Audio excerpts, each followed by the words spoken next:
যে ও প্লেয়ারের দরকার নেইমারের দরকার ও প্লেয়ারের দরকার আচ্ছা বেটা খেলা বুঝিনি বেটা খেলা বুঝিনি গাও তুমি তো অত ছিল মেসি দিলে ইসে ফানি মুকু তুমি তো অত ছিল আর পাগল যে তুই আর্জেন্টিনার সাউথ আর ব্রাজিলে সব আর্জেন্টিনা আমার কাছে নাই ও সুদা না খেলাই গেল গিলা সিল্লারা রেগুলার মুকু মানি দিল সিনিয়র গিলারি কেন সিল্লারা আমরা কোনো কোনো ফোন দাউন তারা তো ঠিকই বলবি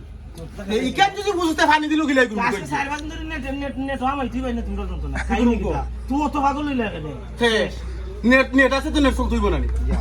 নেট যেবলা দেশ আছে ইগুন কিতা ইগুন এমরালে বাবরছে নি সত্তান বলক করলি বইছে বুঝছিলাম মনে হয় আমার যা খেললে মনে হয় পাগল ব্রাজিলে সবচেয়ে পাগল এখন তার থেকে সব চাইতে মজা লাগছে কোন সময় আপনি ওই যে কেপে বার্তালো যে খেলা হইছিল 132 নম্বর টিমের লগে খেলা তো হইছিল না সিরাজে সব টান্ড হইছিল না তোমার আর্জেন্টিনার যে তুজন আসলা এ ফেলা কুলিলা হবে এ ইয়াকুড়া ভানিয়া নবে পৌঁছে দেখি সিরা টান্ড হয়ে খালি ভানি রুফরে ব্রাজিলে কোচ হবে দেশতে ভানি খাইতে তো কোন গাম সাবাইতে